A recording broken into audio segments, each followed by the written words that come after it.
Oi, me chamo Cristina. Resolvi abrir este canal pelo fato de estar vendo tanta gente sofrendo com a depressão, com a síndrome do pânico. E não estou aqui para para ensinar e não dar receita, e muito menos dar receita para alguém. Não tenho nem condições para isso. Mas seria, né, que procurar um médico, né, para poder começar o seu tratamento. E em primeiro lugar, se aceitar, né? Então eu quero dizer assim, como é que eu cheguei na depressão e no pânico? E antes de tudo, de aceitar também, né? Bom, há 12 anos atrás, eu descobri que meu pai tinha câncer. Meu pai ficou doente, corri para um lado, corri para o outro, até descobrir que ele tinha um câncer. E quando eu descobri que meu pai tinha um câncer, já não tinha mais jeito, estava completamente todo tomado. E ele já estava já na fase terminal. Então isso, quando eu descobri, foi assim um desespero. Eu sentia aquele desespero, mas ao mesmo tempo eu tinha que ser forte, porque eu estava lidando com o meu pai. Meu pai, ele faleceu sem saber que ele tinha o câncer, né? Os médicos que me chamaram, me falaram tudo para mim, né? Inclusive, na época, quando aconteceu isso, os médicos brigaram comigo, perguntou onde eu estava, o que eu estava fazendo, que eu não olhei, não cuidei do meu pai, não olhei para o meu pai, né?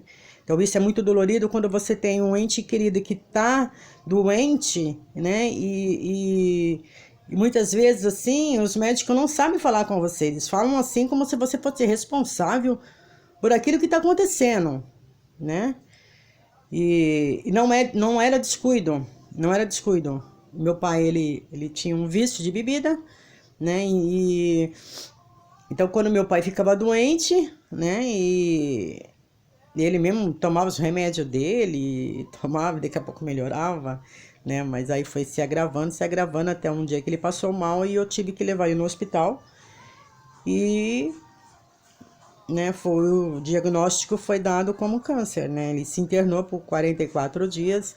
E esses 44 dias eu fiquei ali do lado dele o tempo todo, né? Então eu fiquei numa ala terminal que você falava bom dia ou boa tarde, você virava as costas, a pessoa já falecia. Eu entrava ali porque quando você entra numa ala terminal assim, então você acaba pegando amizade né, com os familiares daqueles pacientes que estão ali, que estão sofrendo, que estão na mesma situação do que a gente. E meu pai não sabia, né? Ele morreu não sabendo o que ele tinha. Então foram 44 dias de luta, 44. Eu ali do lado dele, ele me pedindo para mim salvar ele. Ele sempre dizia assim, filho, o pai vai morrer, o pai vai morrer.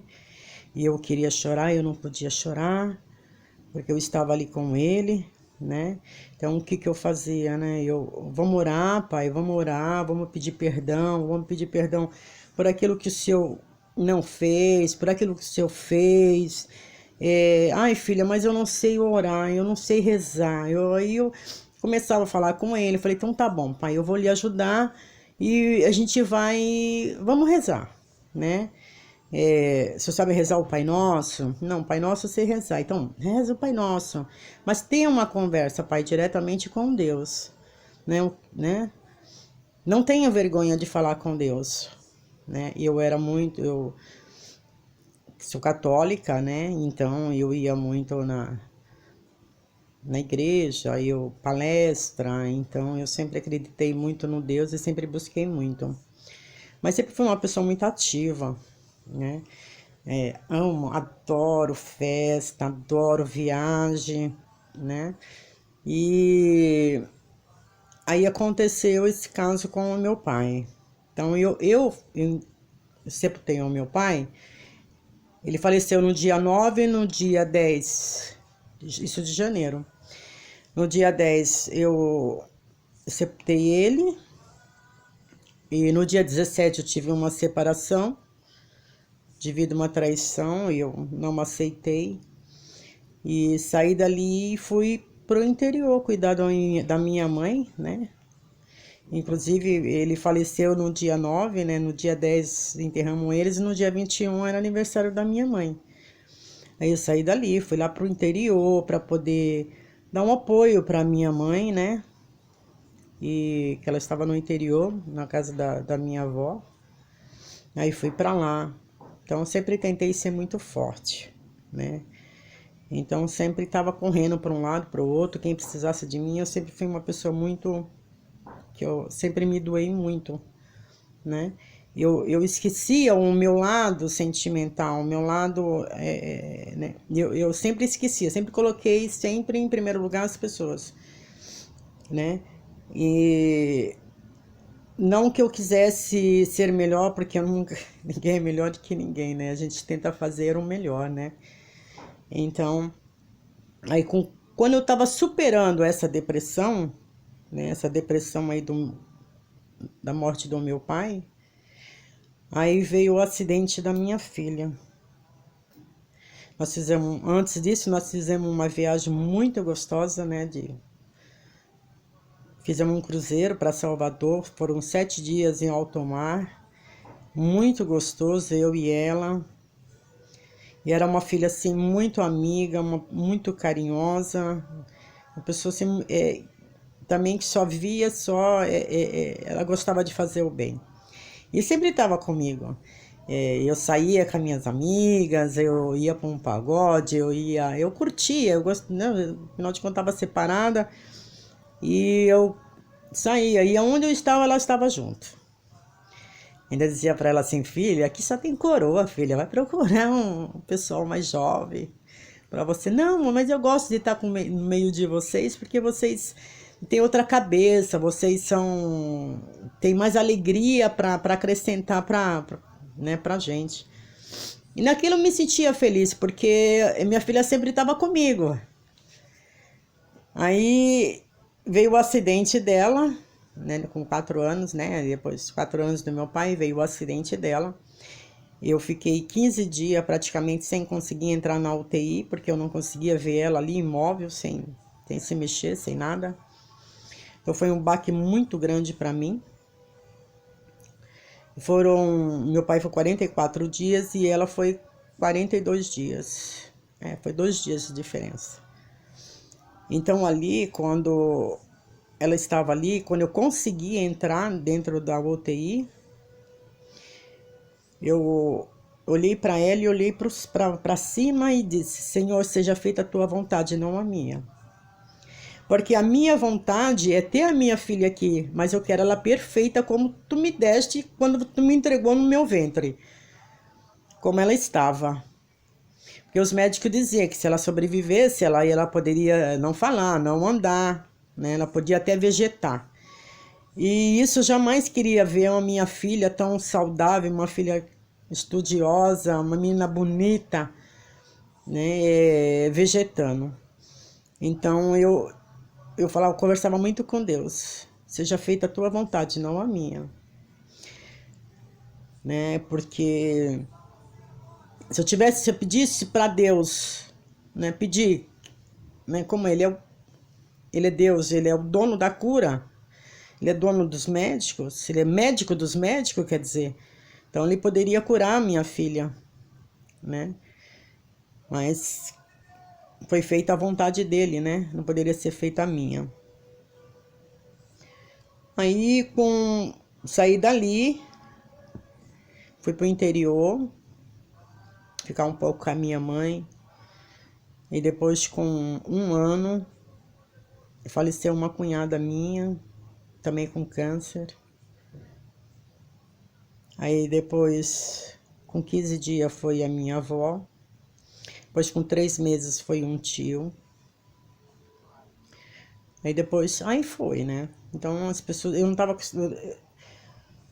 não tava acostumada a perder pessoas tão queridas, tão próximas, né? Aí eu não soube lidar com a situação, né? E depois foi a minha mãe.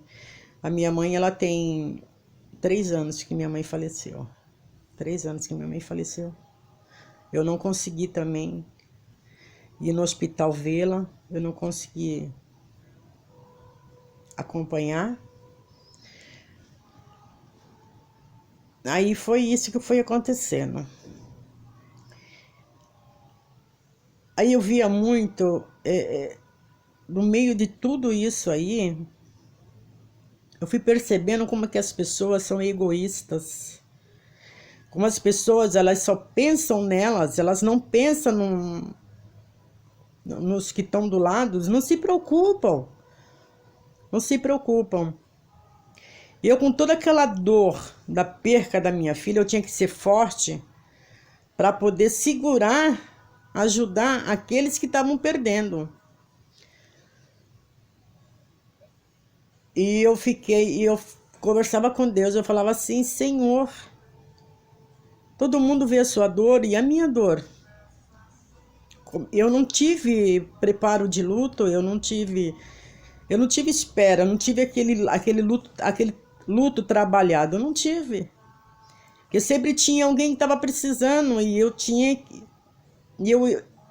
ia ajudar.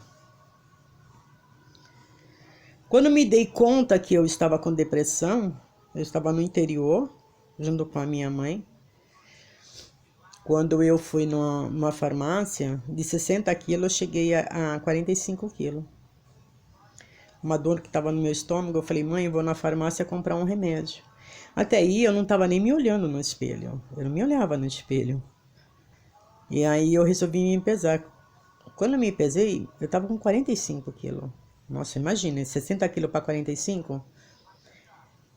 Mas eu não aceitava essa depressão, eu não aceitava que eu estava doente. E saí dali do interior e voltei para minha casa, né? Aí até que eu tive mesmo que procurar um médico para poder eu me curar, né? Tentar, porque eu já estava tendo umas crises, né? Muito forte, já não queria me alimentar, já não queria, eu queria, ficava no sofá jogado e como se eu tava uma viva morta, tava uma viva morta. Meus filhos trabalhavam, todos, né? Eles trabalhavam, tinham as suas vidas, tinham as suas casas para cuidar. E eu poupava eles de toda forma para não tá, né? Então, o que me ajudou bastante, que eu ainda me aguentava me segurar, é porque o meu neto ainda ficava comigo. E eu tinha que ter aquela força para poder fazer alguma coisa, eu tinha que buscar. Eu buscava força da onde eu não encontrava aquela força que eu queria, eu não encontrava. Eu buscava, olhava para cima, falava com Deus. Eu falei: Deus, o que está acontecendo comigo? Por que eu estou assim? E eu acabava brigando com Deus. Eu falava assim: Deus, eu sempre fui fiel, eu sempre procurei fazer da melhor forma que eu achava, porque a gente acha que a gente sempre está fazendo o melhor. E às vezes a gente não está fazendo o melhor. Muitas vezes a gente tem que falar um não e a gente fala o sim. Então esse sim aí, que a gente só fala sim, sim, sim, sim, vai acarretando, a gente vai ficando debilitada. Quando a gente vai ver, já era, acabou. Fui no médico, aí o médico passou uns remédios pra mim que eu ficava totalmente dopada, totalmente dopada. Inclusive, como meus filhos trabalhavam, não tinha quem ficasse comigo. Eu fiquei numa casa de uma amiga minha, até a Marta, que eu agradeço assim do fundo do coração por ela ter me acolhido na casa dela. Eu fiquei na casa dela, eu tinha que tomar os remédios fortes. Remédio forte mesmo, faixa preta mesmo. E Aí outra amiga minha também, Rosângela, que chegava lá e dizia para mim, Cris, Deus é contigo, não desanima. Força, amiga. Reaja, você nunca foi assim. Me dando força, né? Sempre falando palavras boas. Bom, enfim. E eu tô lutando. Hoje não, graças a Deus. Graças a Deus. Gente, hoje o que eu não fazia antes, hoje eu tô conseguindo fazer. Então eu agradeço tanto a Deus, tanto a Deus, tanto a Deus, por Ele ter colocado as pessoas certas. Como eu tenho a Mari também, essa minha amiga, todas elas estiveram do meu lado. A Mari é uma amiga que olha nos meus piores exames. Meus piores exames. Ela estava ali sentadinha do meu lado. Porque eu tinha dor no intestino, eu tinha dor no estômago, eu tinha dor em tudo. E eu ia no médico, os médicos me passavam os exames e não gostava nada, não tinha nada. Eu só sofria fazendo exame. E ela ia comigo. Aí eu olhava para ela assim, eu falava assim, meu Deus do céu. Só uma amiga mesmo, irmã, como ela, como a Marta, pra ficar do meu lado ali. Que é raridade, amizade, amigos é raridade. E falar em família, a família não entende. Bom, gente, eu vou cortar um pouquinho esse vídeo aqui para não ficar muito grande, porque acho que tá ficando grande.